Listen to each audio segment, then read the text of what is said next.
अब लिखिए, इसका सीधा लिखिएगा, क्या लिखिएगा जी, लिखिएगा दूसरी हरित क्रांति के प्रमुख उद्देश्य। यहां से प्रश्न बनेगा जी। लिखिए पहला पॉइंट, लिखेंगे पहला पॉइंट, खाद्य सुरक्षा और पोषण सुरक्षा सुनिश्चित करना। खाद्य सुरक्षा और पोषण सुरक्षा सुनिश्चित करना, ठीक है। देखिए जी, हमारा पॉइंट क्या बोलना चाह रहा है, पहला खाद्य सुरक्षा एवं पोषण सुरक्षा सुनिश्चित करना। तो समझिएगा जी, पहली हरित क्रांति में ये हमारा कुछ ही फसलों तक सीमित था। अब दूसरी हरित क्रांति में ये कहा जाएगा इन्हें अन्य फसलों पर भी क्या किया जाएगा जी, हरित क्रांति अपनाया जाएगा। जैसे दलहन हो गया, तिलहन हो गया और मोटा अनाज, उस पर लिया जाएगा, ठीक है। तो लिखिए चलिए खाद्य सुरक्षा, लिखिएगा, लिखेंगे खाद्य सुरक्षा और लिखिएगा खाद्यान्न उत्पादन, लिखेंगे जी, ठीक है। खाद्यान्न उत्पादन में वृद्धि करके, खाद्यान्न उत्पादन में वृद्धि करके, खाद्य सुरक्षा लिखिएगा, खाद्यान्न उत्पादन में वृद्धि करके भारत की बढ़ती हुई जनसंख्या, भारत की बढ़ती हुई जनसंख्या की खाद्य आवश्यकताओं को पूरा करना। खाद्य उत्पादन करके भारत की बढ़ती हुई जनसंख्याओं की खाद्य आवश्यकताओं को पूरा करना, जिसके लिए मिलेट्स मोटा अनाज, जिनके लिए मिलेट्स, दलहन और तिलहन फसलों को बढ़ावा दिया, जिनके लिए मिलेट्स, दलहन, तिलहन फसलों को बढ़ावा दिया गया, एवं पोषण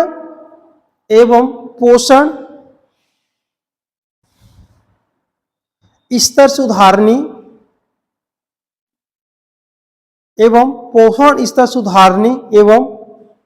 कुपोषण को दूर करने के लिए किया गया। पोषण स्तर को सुधारने एवं कुपोषण को दूर करने के लिए किया गया। अब समझिएगा जी, अब पोषण कैसे सुधार करोगे, केवल खाद्यान्न से तो होगा नहीं, तो हमें किसका लेना पड़ेगा जी, जो मिलेट्स हो गया या जो दलहन हो गया या तिलहन हो गया, उनकी हम लोग क्या करेंगे, उनकी उपज में उत्पादन को बढ़ावा देना था, ठीक है। ये इनका दूसरा लक्ष्य, पहला लक्ष्य था। दूसरा उद्देश्य समझिएगा जी, दूसरा ये कहता है टिकाऊ और पर्यावरण, लिखिएगा टिकाऊ और पर्यावरण को बढ़ावा देना, टिकाऊ और पर्यावरण को बढ़ावा देना। अब समझिएगा, तो कैसे करोगे, जैविक रसायनों का प्रयोग करके, लिखिएगा जैविक रसायनों का प्रयोग करके, जैविक रसायनों का प्रयोग करके, जैविक रसायनों का प्रयोग करके रासायनिक एवं कीटनाशक उर्वरकों की अति प्रयोग को कम करना।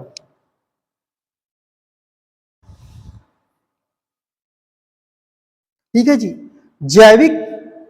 लिखिएगा जैविक, ठीक है जी, जैविक रसायनों का प्रयोग करके हम लोग क्या करेंगे, जो रासायनिक हो गया या उर्वरकों हो गया, उनके अत्यधिक प्रयोग में कमी लाना है, ताकि जो जहरीला होते जा रहा था उनको क्या करना है, दूर करना है। ये हो गया टिकाऊ पर्यावरण। अब होगा क्या जी, तो समझिएगा जैसे जैसे जो रसायन का स्तर है, रसायन के स्तर को हम क्या करेंगे, कम करेंगे, तो वैसे वैसे याद रखिए उसमें क्या होगा जी, जो पौष्टिकता का गुण है ऑटोमेटिक ऊपर चला जाएगा। तो कहीं न कहीं इससे क्या होगा, हमारा पर्यावरण सूचित होगा, क्योंकि मिट्टी में कहीं न कहीं कैसा हो जाता था, वो जहरीला होते चला जा रहा था, तो मिट्टी से क्या हो गया, देखिए मिट्टी में उसका जो जहरीलापन है वो कम होता चला जाएगा, जिससे परिणाम स्वरूप क्या होगा, हमारा जो पर्यावरण है फिर से बनेगा और जो हमारा उर्वरता है मिट्टी की दोबारा वापस आई। इसे जैविक खादों का इस्तेमाल करना है, ठीक है। और साथ में लिखेगा, और साथ में ही प्राकृतिक खेती को बढ़ावा देना, और लिखेगा और साथ में प्राकृतिक खेती, प्राकृतिक खेती को बढ़ावा। ये बताइए जी प्राकृतिक खेती किसे कहेंगे?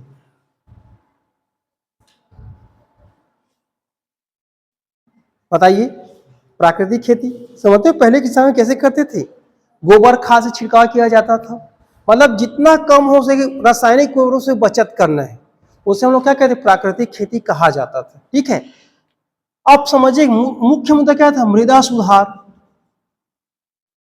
मृदा सुधार लिखिएगा, मृदा सुधार, अगले पॉइंट बना मृदा सुधार लिखिएगा।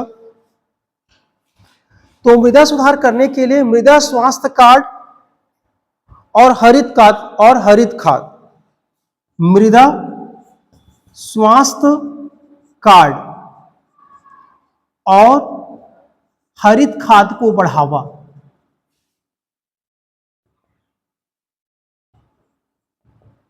समझिएगा क्या बोल रहे हैं, मृदा स्वास्थ्य कार्ड होता क्या है, अब समझिएगा। मृदा स्वास्थ्य कार्ड के अंतर्गत मृदा का परीक्षण किया जाता है और देखा जाता है कि मृदा को कौन से उर्वरक की आवश्यकता है, जिस उर्वरक की जितनी मात्रा में आवश्यकता उतनी मात्रा में दिया जाता है, इसे हम लोग कहते हैं मृदा स्वास्थ्य कार्ड, ठीक है। जैविक खाद जैसे कि एजोला हो गया, मतलब जो ऐसे खादों को, मतलब ऐसे फसलों को उगाना जो हरी खाद के रूप में प्रयोग किया जाता है, ठीक है जी, ताकि रासायनिक और कीटनाशकों का कम प्रयोग किया जा सके। तो ये क्या होगा, मृदा में सुधार करना है, ठीक है। तीसरा पॉइंट लिखिए इसी में, जल संरक्षण एवं सूक्ष्म जल संरक्षण एवं सूक्ष्म सिंचाई तकनीकी अपनाना, तकनीकी अपनाना लिखिएगा जी, जल संरक्षण एवं सूक्ष्म सिंचाई तकनीकी अपनाना। अब समझिएगा, याद रखिएगा जो हमारा वैरायटी कौन सा है, HYV, ये क्या होता है, इन्हें सिंचाई की बहुत ज्यादा आवश्यकता होता है। तो क्या करेंगे, तो हमें सिंचाई करने की हमें जल संरक्षण करना पड़ेगा, और सिंचाई के जो साधन होता है जैसे स्प्रिंकलर हो गया या सूक्ष्म सिंचाई योजना था, उनके अंदर क्या करना है, सिंचाई करना है। समझ आए, लिख लीजिएगा स्प्रिंकलर, लिखिएगा स्प्रिंकलर और ड्रिप सिंचाई, स्प्रिंकलर और ड्रिप सिंचाई को अपनाना, ठीक है जी, स्प्रिंकलर और ड्रिप सिंचाई को अपनाना, ताकि जल का क्या हो, संरक्षण हो।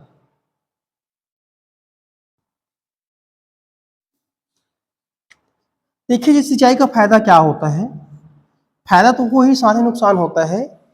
यदि एक बार सिंचाई दे दिया जाता है तो पूरा खेत भरने के पश्चात, ठीक है, अतिरिक्त जल क्या होता है, बह जाता है, और कहीं पर भी एक्स्ट्रा पानी हो जाता है।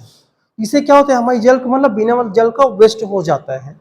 उसको करने क्या होता है, जहां पर जरूरत हो, जो हमारा ड्रिप सिंचाई होता है, ड्रिप एवं स्प्रिंकलर, ठीक है, तो स्प्रिंकलर के माध्यम से क्या करते हैं, सिंचाई देते हैं, मतलब बूंद बूंद करके सिंचाई दिया जाता है, जितना आवश्यकता हो उतना पानी देते हैं, ताकि फसल को उतना उत्पादन बढ़ा सके। इससे क्या होता है, हमारा जल संरक्षण हो जाता है। तो इस तकनीकी को अपनाकर हम क्या कर सकते हैं, टिकाऊ पर्यावरण को हम बढ़ावा दे सकते हैं। तीसरा पॉइंट लिखिए, कृषि विविधीकरण को बढ़ावा। तीसरा पॉइंट बनाइए, कृषि विविध या विविधीकरण को बढ़ावा, विविधीकरण को बढ़ावा। समझिएगा, अब कृषि विविधीकरण मुद्दा ये था, पहले फसल में, पहले हरित केवल गेहूं था, तो हम इसको कहां तक सीमित कर दिए थे, गेहूं तक। तो पूरा देश किसका, मतलब जो जहां अपनाया जा रहा था वहां पर गेहूं को उत्पादन किया जा रहा था। तो हम क्या कहेंगे, कृषि में कई प्रकार फसलों को अपनाना, इसी को हम लोग कहते हैं कृषि विविधीकरण। तो अब किसका खेती करेंगे जी? चावल का। चावल के साथ किसका खेती करेंगे? दलहन का। दलहन के साथ किसका करेंगे? तिलहन का। तो इस प्रकार फसलों को उत्पादन लेकर हम क्या करेंगे? कृषि विविधीकरण को बढ़ावा दे देंगे। चलिए लिखिएगा, सिर्फ गेहूं पर निर्भर ना होकर, सिर्फ गेहूं पर निर्भर ना होकर चावल, दलहन, सिर्फ क्या हो?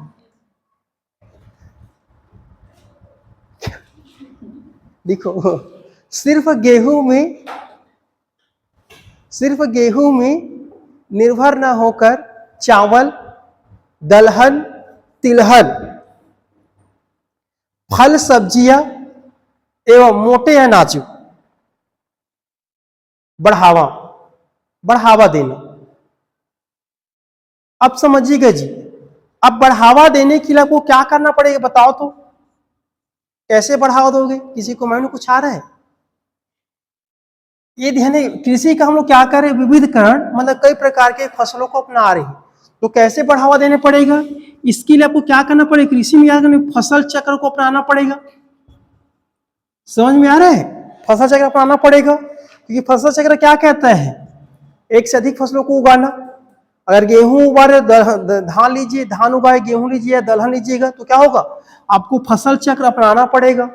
कहीं न कहीं मिश्रित खेती को करना पड़ेगा। मिश्रित खेती, याद रखिएगा, मिश्रित खेती क्या कहते हैं? एक साथ दो या दो से अधिक फसलों को लेना। इस दोनों के माध्यम से क्या होगा? कृषि विविधीकरण को बढ़ावा। लिख लीजिएगा, फसल चक्र एवं मिश्रित खेती को अपनाना। फसल चक्र एवं मिश्रित खेती को अपनाना।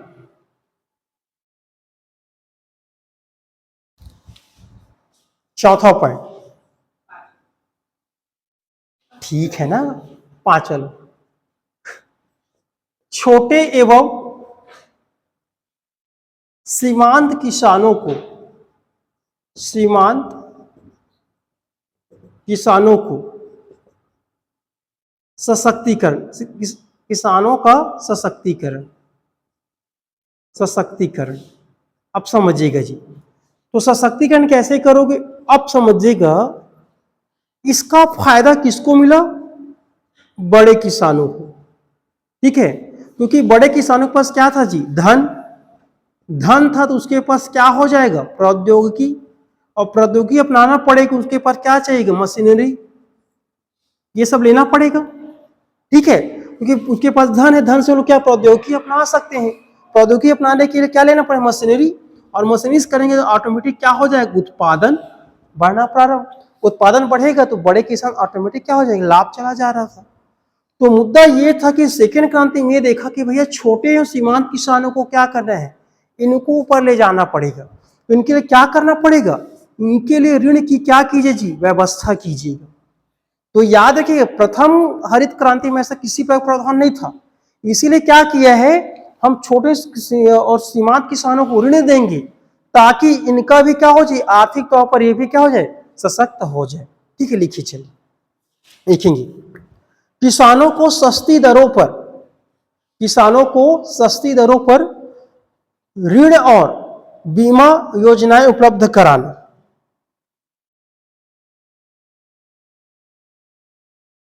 किसानों को सस्ती दरों पर ऋण एवं बीमा योजना, फसल बीमा योजना उपलब्ध कराना, ताकि उनका आर्थिक सशक्तिकरण हो सके।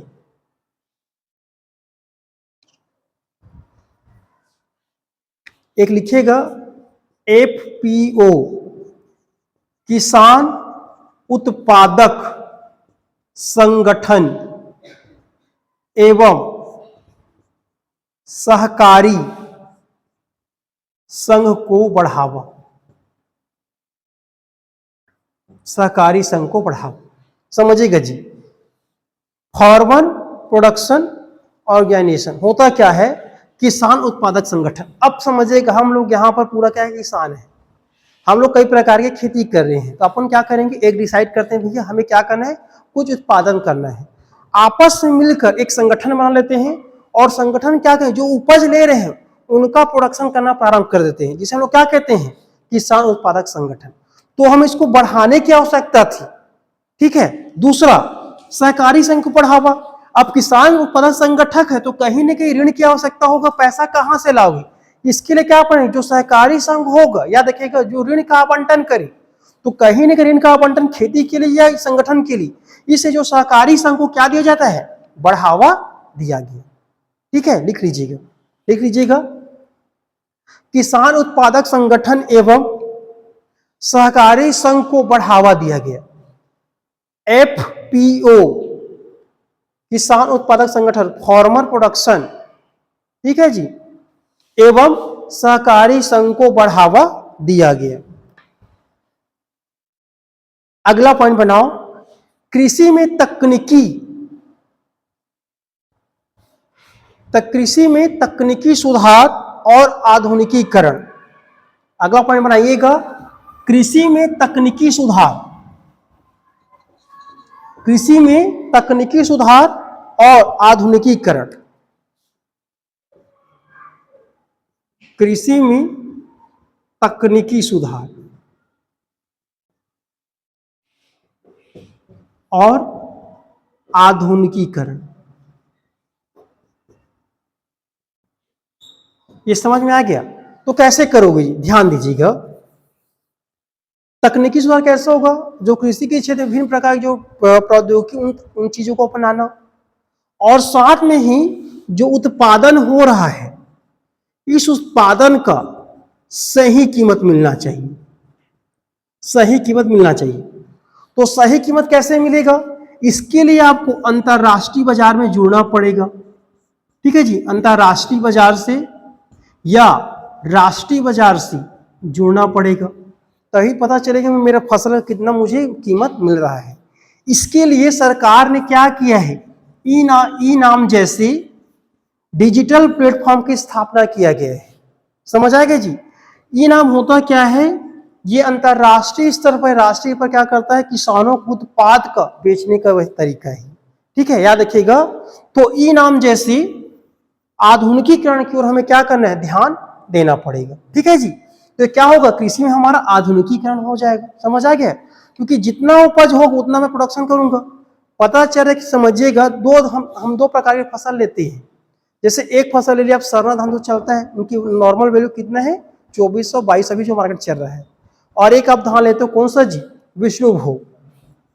समझिएगा, एक धान कौन सा आपका, विष्णुभोग। विष्णुभोग का इस साल जो दाम गया है 5800 कुंटल, जबकि सरना का कितना गया है, लगभग 2400 के आसपास। याद रखिएगा, मैं वो नहीं बोल रहा एमएसपी वाला, जो वैल्यू वो बता रहा हूं, ठीक है। अब देखिएगा, ये जानकारी कहां से निकल के आया, डिमांड कहां पर, ई नाम से पता चला है। तो लोगों को ये पता चल रहा है कि विष्णुभोग लेने से ज्यादा हमें क्या मिल रहा है, पैसा मिल रहा है। तो किसान किसको अग्रसर होंगे जी, विष्णुभोग की ओर। तो मतलब लोगों को वैल्यू पता चल रहा है, उस हिसाब से क्या करें, अपना उत्पादन बढ़ाएंगे। तो क्या हो रहा है, कृषि तकनीक सुधार करना पड़ेगा, साथ में क्या करेंगे जी, उनका आधुनिकीकरण किया जा रहा है, ठीक। लिखिए, चलिए लिखेंगे, डिजिटल कृषि को बढ़ावा देना, डिजिटल कृषि को बढ़ावा देना, डिजिटल कृषि को बढ़ावा देना, जिसके लिए ई नाम जैसे ऑनलाइन प्लेटफॉर्म में, ई नाम जैसे ऑनलाइन प्लेटफॉर्म में, ई नाम जैसे ऑनलाइन प्लेटफॉर्म से किसानों को सीधा बाजार से जोड़ना। ड्रोन, ठीक है जी, drone, artificial intelligence, drone, artificial intelligence, उपग्रह निगरानी से, ड्रोन, एआई, आर्टिफिशियल इंटेलिजेंस और उपग्रह के निगरानी से स्मार्ट खेती को बढ़ावा देना, ठीक है। उन्नत प्रौद्योगिकी को अपनाना,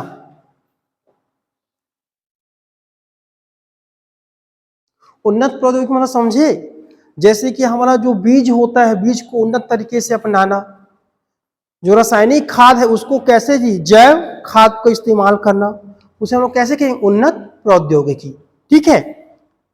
अगला लिखिएगा कृषि क्षेत्र में रोजगार को बढ़ावा। पॉइंट बनाओ, अगला पॉइंट कृषि क्षेत्र में रोजगार को बढ़ावा।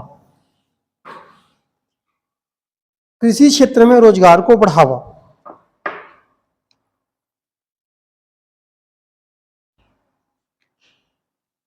तो समझिएगा जी, खाद्य प्रसंस्करण उद्योग की स्थापना करके, ठीक है, समझिए क्या बोल रहा हूं कि कृषि क्षेत्र में रोजगार को कैसे बढ़ाओगे। ऑलरेडी लोग तो जुड़े हुए हैं, और बढ़ाना होगा तो हम क्या करेंगे जी, खाद्य प्रसंस्करण उद्योग डालेंगे। होगा क्या, इसमें अतिरिक्त रोजगार का अवसर मिलेगा, कई प्रकार के प्रोडक्ट लिया जाएगा। तो खाद्य प्रसंस्करण उद्योग के माध्यम से हम लोग क्या करेंगे, रोजगार को, ठीक है जी, क्या करेंगे, वृद्धि किया जा सकता है। देखिएगा, खाद्य प्रसंस्करण उद्योग को विकसित करना, खाद्य प्रसंस्करण उद्योग को विकसित करना ताकि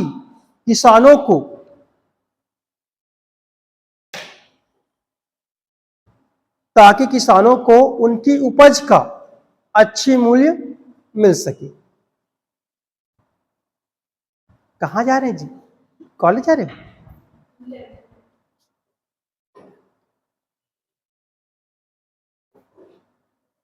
खाद्य प्रसंस्करण उद्योग को अपनाना, खाद्य प्रसंस्करण उद्योग को अपनाना ताकि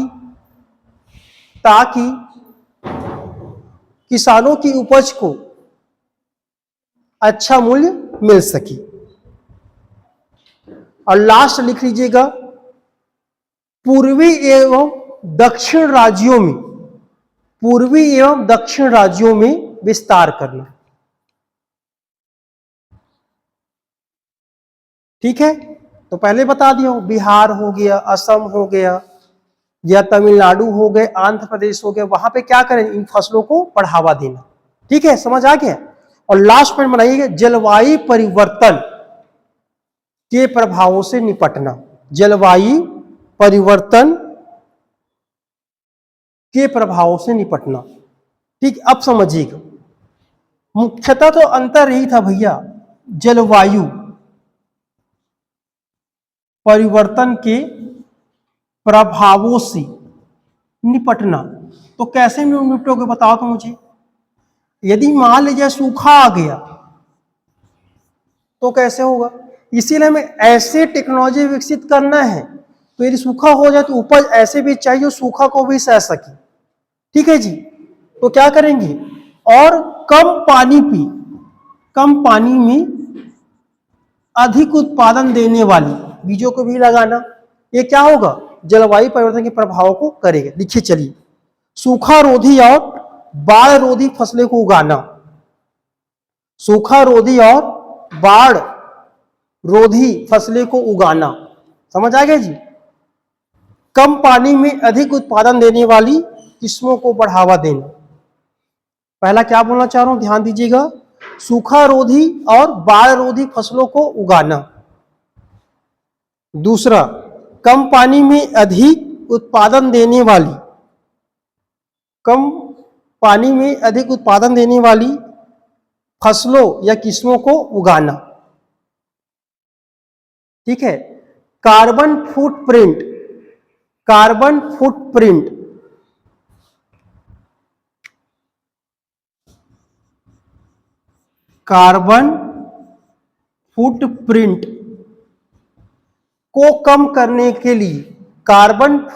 को कम करने के लिए जैविक खेती और सौर ऊर्जा आधारित कृषि को अपनाना।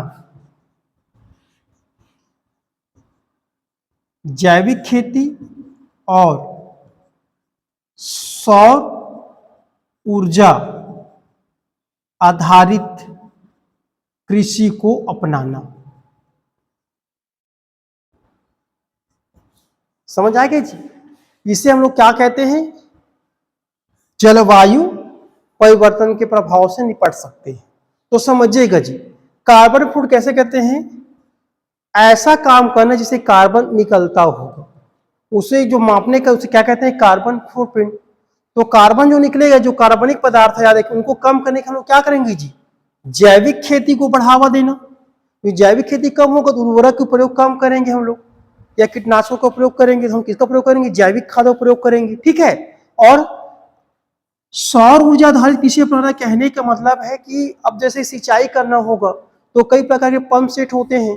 ठीक है। या डीजल के लिए होगा या पेट्रोल होगा, तो कहीं ना कहीं उसमें कार्बन तो निकल ही रहा है, तो उनके लिए क्या करेंगे, सौर ऊर्जा वाली प्रणाली को अपनाएंगे ताकि हमें मुक्त रूप से ऊर्जा मिल सके और कार्बन की मात्रा को कम किया जा सके। इस तरीके ये उद्देश्य किसका था, दूसरी हरित क्रांति का उद्देश्य था। ठीक है। और ये कैसे, इसको अपनाकर भारत देश, याद रखिएगा डेटा बताऊंगा आगे, तो क्या हो जाता है, कृषि क्षेत्र में अग्रणी हो जाता है, याद रखिएगा। ठीक है। तो याद रखिएगा कुल उत्पादन का 7% क्या करता है जी, निर्यात करता है, और 40% क्या करता है, खाद्यान्न उत्पादन का वितरण करता है। ठीक है। ये था सेकेंड चरण, याद रखिएगा। तीसरा चरण आता है, याद रखिए, इसका तीसरा चरण लिखिएगा। तीसरा चरण प्रारंभ हुआ था 2005 में। तीसरा चरण प्रारंभ हुआ था 2005 में, जिसे कहते हैं हरित क्रांति का आधुनिकीकरण। बस, हरित क्रांति का आधुनिकीकरण। तीसरा चरण को क्या कहते हैं जी, हरित क्रांति का आधुनिकीकरण। हरित क्रांति का आधुनिकीकरण। ठीक है। तो समझिएगा, हरित क्रांति का आधुनिकीकरण कहने का मतलब है जो क्षेत्र अछूता होगा वह क्षेत्र पर हरित क्रांति लाएंगे, जिस फसल में कमी होगा उस फसल में अपनाएंगे, उसे हम लोग क्या कहते हैं, हरित क्रांति का आधुनिकीकरण। तो पहले आप दो ही प्रकार के क्रांति पढ़े थे, जैसे हरित क्रांति। ठीक है। अब आगे आएगा हमारे पास श्वेत क्रांति, उसके बाद आएगा अपने पास गोल क्रांति, फिर आएगा लाल क्रांति। ठीक है। मतलब क्रांति शर्मा सभी क्षेत्रों में, जिसे हम लोग क्या कहेंगे जी, हरित क्रांति का आधुनिकीकरण। लेकिन क्रांति अलग कहलाएगा, मतलब अब हमें क्या करना है, जो टेक्नोलॉजी, उन्नत टेक्नोलॉजी हमेशा प्रयोग करना है समय के हिसाब से। तो तीसरा चरण मुख्य रूप से क्या था, हरित क्रांति का आधुनिकीकरण ही था, जो अभी भी चल ही रहा है। ठीक है। तो इस प्रकार से हमारा हरित क्रांति हो जाता है। अब समझिएगा कुछ फैक्ट है, याद रखिएगा, जैसे किसान क्रेडिट कार्ड, जिसे कहते हैं केसीसी, ये प्रारंभ कब हुआ, तो 1998 में नाबार्ड के सहयोग से। किसके लिए जी, किसानों को ऋण मिल सके। ठीक है। तो पूछेंगे केसीसी स्टार्ट कब हुआ, 1998 में। किसानों को मौसम संबंधी ज्ञान देने के लिए या फसलों संबंधी ज्ञान देने के लिए किसान कॉल सेंटर, किसान कॉल प्रारंभ कब किया, 2004। ठीक है। अब किसानों को समस्या होगा तो किसान आयोग की स्थापना किए हैं। तो किसान आयोग कब आया, 2004। ठीक है। तो अगला, किसान आयोग की स्थापना कब, 2004 में। फिर फसल, याद रखिएगा, किसान फसल बीमा योजना, किसान फसल बीमा योजना, समझिएगा, इसे लिखिएगा और चेंज कीजिएगा, राष्ट्रीय बीमा योजना। ठीक है। किसके लिए, फसल के लिए। ये प्रारंभ किया गया था 2000 में। राष्ट्रीय फसल बीमा योजना कब प्रारंभ किया गया था, 2000 में, याद रखिएगा। इसके अतिरिक्त क्या देखिए जी, फिर आता है प्रधानमंत्री फसल बीमा योजना, अभी भी चल रहा है, याद रखिएगा। देखेंगे योजना में कब प्रारंभ हुआ, 2016 में। ठीक है। फिर आता है प्रधानमंत्री सिंचाई योजना, ये प्रारंभ हुआ 2015-16 में। ठीक है।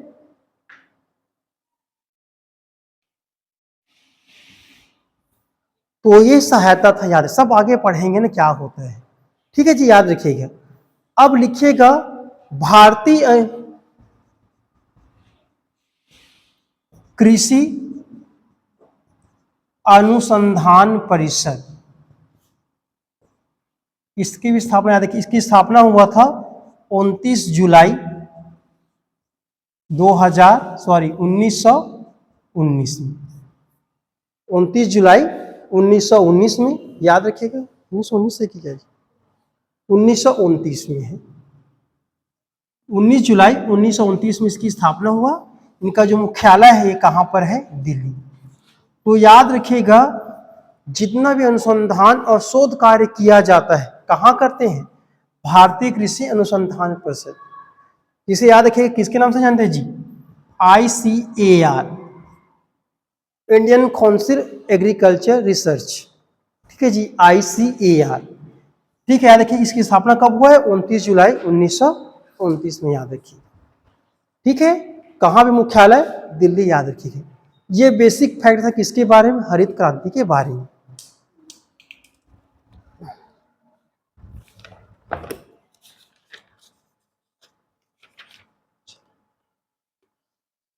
चलिए अब फैक्ट लिख लीजिएगा।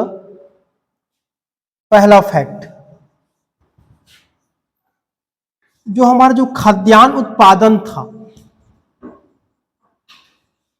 तो 1965 या 1966 की तुलना में 2000 या 2001 की स्थिति में खाद्यान्न उत्पादन में 175% की वृद्धि हुआ है।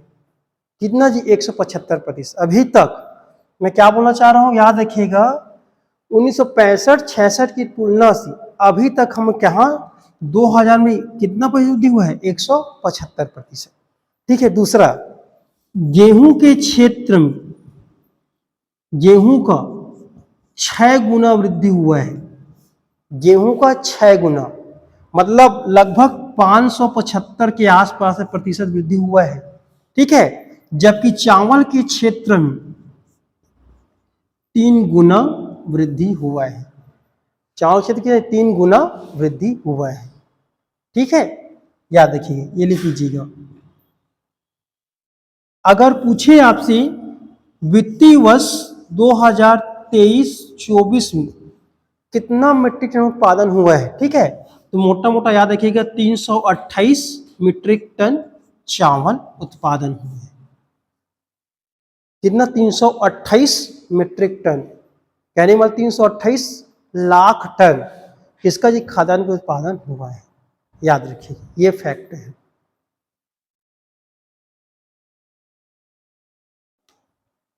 अब समझिएगा, ये तो पूरा हरित क्रांति हो गया। अब हरित क्रांति के परिणाम स्वरूप क्या होता है, कई राज्य क्या हो गए जी, किसी फसलों को उत्पादन करने में अग्रणी राज्य हो गए हैं। ठीक है, ये पूछा जाता है, ये लिख लीजिएगा। तो हेडिंग क्या डालोगे अगला, प्रमुख कृषि फसल उत्पादक राज्य।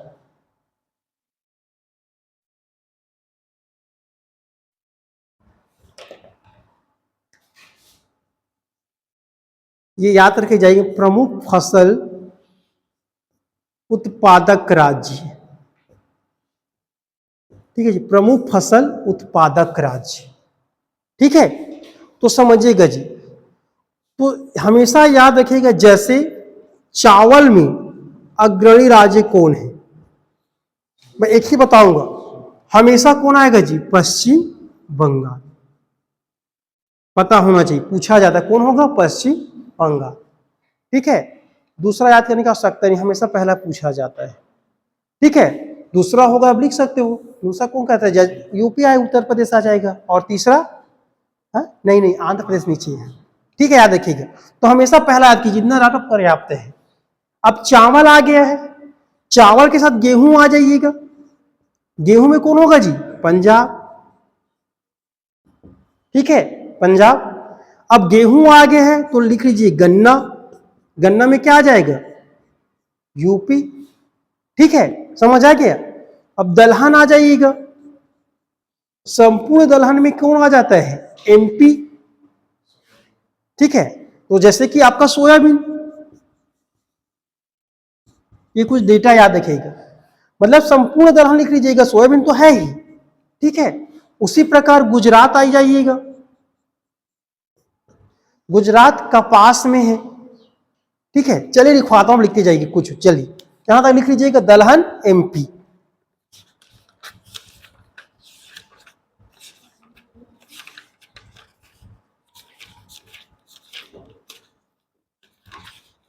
चलिए लिखिएगा,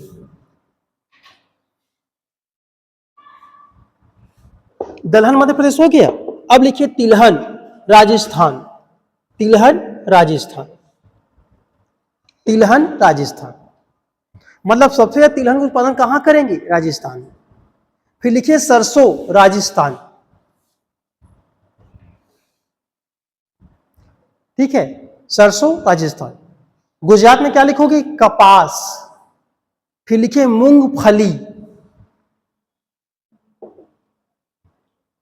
ठीक है। अब आइए मक्का, कर्नाटक, मक्का, मक्का। गुजरात में लिखना है कपास, मूंगफली, दो ही है, अग्रणी बता रहा हूं ना। फिर आइए मक्का, कर्नाटक। फिर लिखिएगा बाजरा, राजस्थान, ठीक है। लिखिएगा नारियल, रबर, केरल, नारियल, रबर, ठीक है। और कर्नाटक में मसाला भी लिखो, कर्नाटक लिखो ना, नारियल किसे कर्नाटक करते हैं, वही लिखो मसाला। उसके बगल में लिखो कॉफी, कॉफी, कहवा, कॉफी जान गए जी। कर्नाटक में क्या क्या लिखो? 3 फसल, पहला मक्का, दूसरा मसाला, तीसरा कहवा। केरल में 2 चीज है, रबड़ और नारियल। असम आइएगा, क्या होगा जी? चाय, चाय पत्ती लिखो ना, लिखो ना जी। असम क्या होगा? चाय। और पश्चिम बंगाल में लिखो, टॉप में जूट भी लिख दो, जूट, जूट, हाँ रेशा, पश्चिम बंगाल में जूट होता है ना, याद रखिएगा। अब आइएगा तंबाकू, खैनी। देखिए जी, हमेशा आंध्र प्रदेश में होता था और वो पिछड़ गए है, अब कहां चला गया है? पश्चिम बंगाल। लिखो तंबाकू भी कहां होगा? पश्चिम बंगाल। बाजरा लिखिए राजस्थान में, हाँ तो लिख लो जवार, महाराष्ट्र, जवार, जवार, महाराष्ट्र। संतरा लिखो, महाराष्ट्र, फेमस है नागपुरी संतरा भैया, अभी भी आता है छोटा साइज वाला, याद रखिए, वो नागपुरी संतरा ही बोलते हैं, ठीक है। रेशम, कर्नाटक, ठीक है। मोटा अनाज, कर्नाटक, मोटा अनाज।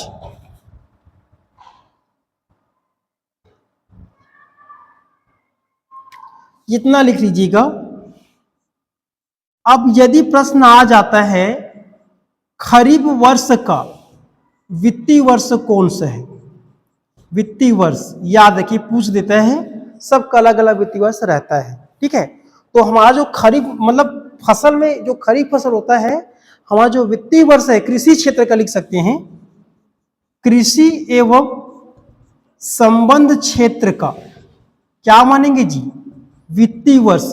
हर का वित्तीय वर्ष रहता है, इनका रहता है, याद रखिएगा, 1 जुलाई से लेकर 30 जून, ठीक है जी। समझ में आ गया? ये पूछा जाता है कृषि क्षेत्र का वित्तीय वर्ष क्या है, तो याद रखिएगा 1 जुलाई से लेकर 30 जून तक, ठीक है।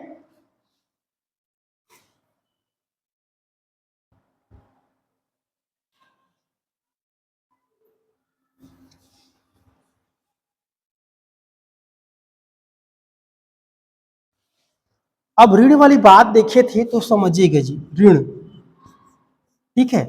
ऋण को हम लोग कहते हैं साख।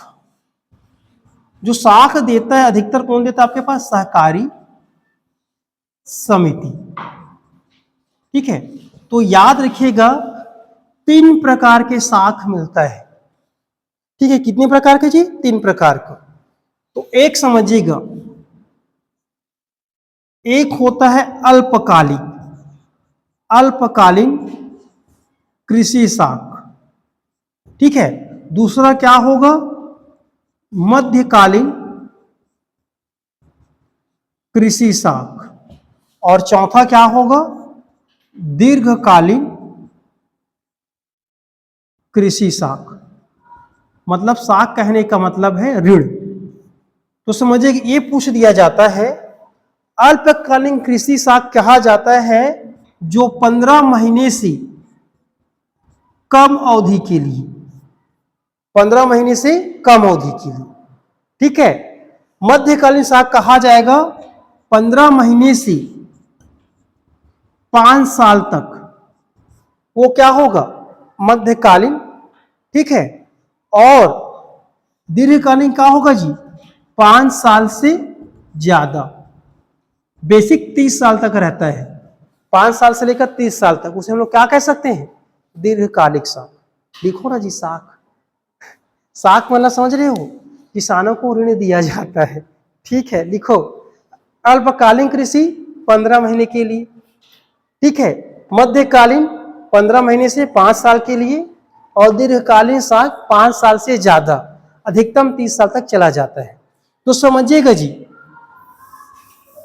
अगर अल्पकालीन कृषि किस लिए लिया जाता है, मध्यकालीन कृषि किस लिए लिया जाता है, और दीर्घकालीन कृषि किस लिए लिया जाता है, ये भी आपको जानना पड़ेगा ना, ठीक है। तो समझिएगा, अल्पकालीन जो कृषि होता है, कृषि की घरेलू आवश्यकताओं के लिए लिया जाता है। लिखो, कृषि की घरेलू आवश्यकता, जैसे बीज हो गया, बुवाई करना है, ठीक है जी, या जोताई करना है, तो हमें क्या चाहिए, पैसा चाहिए। तो उसके लिए कहां से आता है, अल्पकालीन ऋण आता है। समझ आ गया। तो किसके लिए, कृषि की घरेलू आवश्यकता के लिए क्या लिया जाता है, अल्पकालीन कृषि ऋण लिया जाता है। अब समझिएगा जी, लेकिन वही किसान को कुछ मशीनें लेना है, उपकरण लेना है, या पशु लेना है कृषि कार्य करने के लिए, तो कृषि से संबंधित पशु या उपकरण खरीदने के लिए क्या लिया जाता है, मध्यकालीन ऋण, ठीक है। ये समझ में आ गया, ठीक है जी। अब तीसरा ध्यान दीजिएगा, दीर्घकालिक ऋण क्या होता है, कृषि संसाधन को बढ़ाने के लिए, कृषि संसाधन को बढ़ाने के लिए, जैसे भूमि को सुधार करना है या नया जमीन लेना है, तो उसके लिए क्या मिलता है, दीर्घकालिक कृषि ऋण। अब प्रश्न कभी ये पूछ देता है, यदि किसी घर में घरेलू आवश्यकता हो गया तो क्या ले लेते हैं, अल्पकालीन कृषि ऋण। लेकिन यदि किसी किसान को अपने घर में बेटी का विवाह करना है, ये भी आया था ना, तो कौन सा ऋण लिया जाता है, तीनों ऑप्शन रहेगा। किसानों के घर में बेटी तो रहेगी ना भी, तो शादी करने के लिए चाहे अल्पकालीन तो कम समय के लिए होता है, तो याद रखिएगा मध्यकालीन में शादी करने के लिए ले भी सकते हैं, या खर्चा निकालने के लिए, ठीक है। अब यहाँ आप खेती कर दिए हो तो आपको प्रोडक्शन तो मिलेगा नहीं ना, तो बीच में अपने जीवन गुजारने के लिए आपको क्या चाहिए, कुछ पैसा चाहिए। तो कैसे, मतलब दैनिक आवश्यकता पूर्ति कैसे करेंगे, तो लेते हैं आपको कौन सा जी, मध्यकालीन ऋण, जो अवधि क्या होगा, 15 महीने से 5 साल। 5 साल में आप शादी भी कर लोगे या घर भी बना सकते हो तो छूट सकते हो, लेकिन वही 15 महीने से कम समय और ले लोगे तो कहां से छूट पाओगे। समझ आ रहे हैं। और ज्यादा सुधार करना है तो क्या लाओगे, दीर्घकालिक कृषि साख समिति। मुद्दा ये पूछता है, प्राथमिक कृषि साख समिति कौन सा ऋण देता है, 2 ऋण देता है, अल्पकालिक, मध्यकालिक, ठीक है।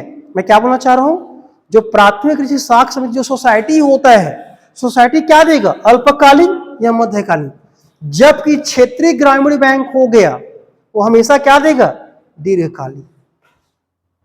ये पूछ सकता है, ठीक है, आरआरबी, ठीक है, जिसे कहते हैं क्षेत्रीय ग्रामीण बैंक, ठीक है जी, रीजनल रूरल बैंक, क्षेत्रीय ग्रामीण बैंक, क्षेत्रीय ग्रामीण बैंक, ठीक है।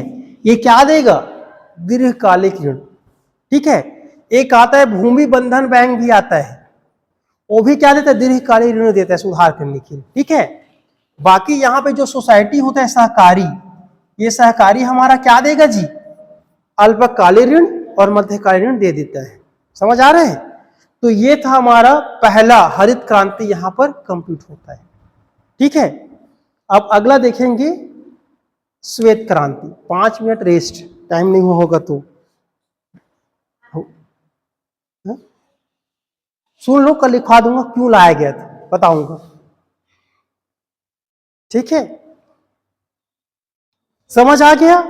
पूछिए दीदी करी कौन देगा? क्षेत्रीय ग्रामीण बैंक। ठीक है, याद रखिएगा। या वाणिज्यिक बैंक भी दे सकते हैं, याद रखिएगा जी। वाणिज्यिक बैंक समझ गए जो होता है। और मध्यकालीन या अल्पकालीन हमेशा कौन देगा? सहकारी, हमेशा याद रखिएगा। अगर पूछे कृषि में कितना तक लोन दिया जा सकता है? अधिकतम 5 लाख। ये पता है कि नहीं पता है? सब बताऊंगा आगे। कृषि के क्षेत्र अधिकतम कितना लोन ले सकते हो आप? 5 लाख रुपए तक। ठीक है, और ब्याज कितना होता है जी? 0%। ठीक है, याद रखिएगा। समझ में आया हमारा हरित क्रांति? अच्छा, इसी में 2 चीज और छूटा, वो भी बता देता हूं। ठीक है जी, 2 चीज और छूटा है, फिर श्वेत क्रांति चालू करते हैं।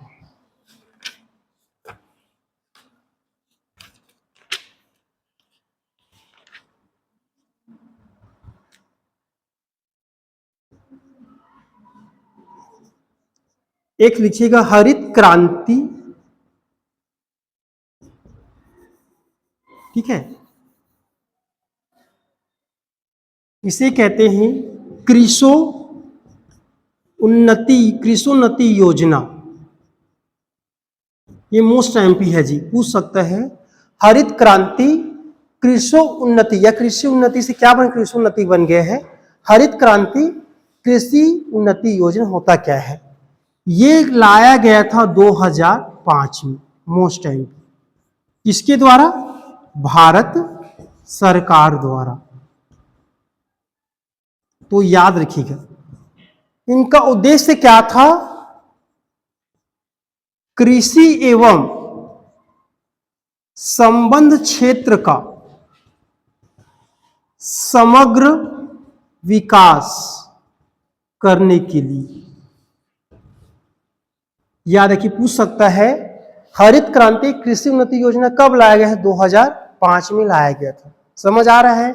उद्देश्य क्या था? कृषि एवं उनके संबंध क्षेत्र में समग्र विकास करने के लिए। ठीक है, तथा वैज्ञानिक तरीके से क्या करना है जी? प्रबंधन करना है। तो याद रखिएगा, ये उद्देश्य क्या था? कृषि एवं संबंध क्षेत्र का समग्र विकास करोगी, तो समग्र विकास कैसे करोगे आप? वैज्ञानिक तरीके से। ठीक है, जो अपनाया गया है। इसके तहत सरकार ने एक अम्ब्रेला योजना लॉन्च किया। एक क्या लॉन्च किया जी? अम्ब्रेला योजना। ये मोस्ट एमपी बता रहा हूं। सरकार ने क्या किया? कृषि उन्नति योजना या कृषोन्नति योजना के तहत अम्ब्रेला योजना लॉन्च किया। जो क्या था? उप मिशन था। जो क्या था जी? उप मिशन था, सब मिशन था। किसमें? कृषि क्षेत्र में। कृषि क्षेत्र में क्या था? उप मिशन था, याद रखिएगा। इसमें टोटल 11 योजनाओं को शामिल किया गया है। 11 योजनाओं को शामिल किया गया है। ये मोस्ट एमपी है। अगर पूछे अम्ब्रेला योजना किससे संबंधित है? कृषोन्नति योजना से। इस अम्ब्रेला योजना में कितने उप मिशन शामिल है? 11। ठीक है, जैसे समग्र कृषि का विस्तार करना, जानना बस सुनिएगा कितना योजना है? 11, याद रखिएगा। जैसे बीजों का आवंटन करना, सब इसमें शामिल था। ठीक है, अब पूछेंगे इसका उद्देश्य क्या था? तो कृषि एवं संबंध क्षेत्र, मतलब कृषि और उससे संबंधित जितने भी क्षेत्र है उनका क्या करना है? समग्र विकास करने के लिए वैज्ञानिक विकास करना है, वैज्ञानिक तरीके से। ठीक है, ये था हमारा कृषि उन्नति योजना। समझ में आ गई जी? अगला आइएगा सदाबहार योजना। सदाबहार योजना, तो याद रखिएगा सदाबहार योजना 2017 में आया। तो 17 ही है ना, एक बार देख लेता हूं। इसे कहते हैं सदाबहार हरित योजना। सदाबहार हरित योजना कब? 2017 में। किसके सिफारिश पर याद रखिएगा जी, स्वामी नाथन के सिफारिश पर। किसके द्वारा? माननीय प्रधानमंत्री मोदी जी के द्वारा।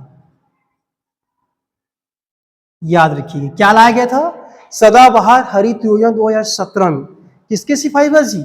स्वामीनाथन के सिफारिश पर। अब समझिएगा,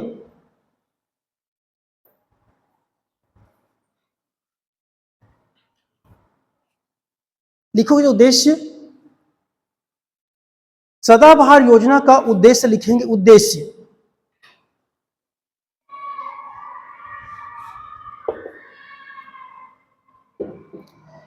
उत्पादकता में वृद्धि उन्हीं फसलों का, उत्पादकता में वृद्धि उन्हीं फसलों का होनी चाहिए।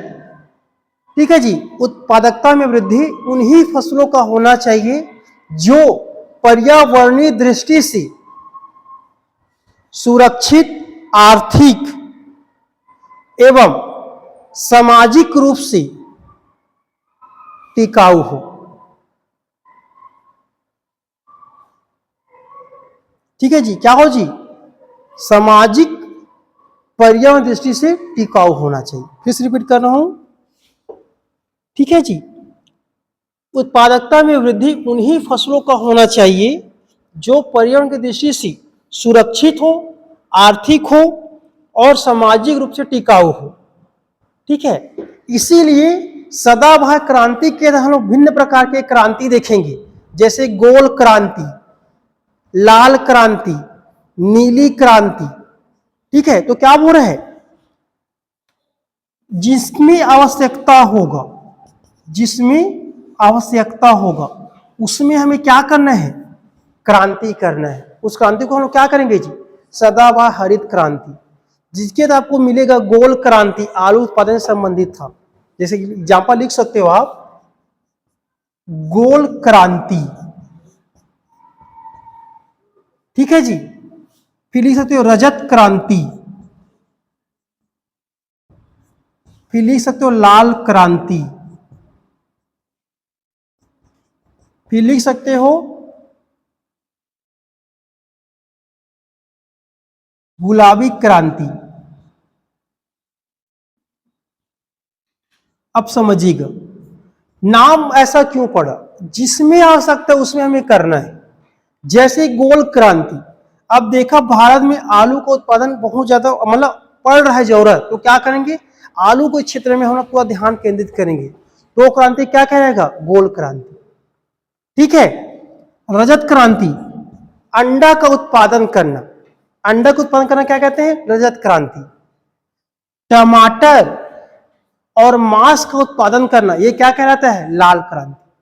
ठीक है जी, जितना टमाटर उत्पादन करना या मांस का उत्पादन करना क्या कहलाता है? लाल क्रांति। और प्याज तथा झींगा मछली का उत्पादन करना, यह क्या कहलाता है? गुलाबी क्रांति। और बहुत सारा क्रांति है, याद रखिएगा। ठीक है, तो बेसिक क्रांति लास्ट टाइम देखेंगे जब हमारा कौन सा हो जाएगा?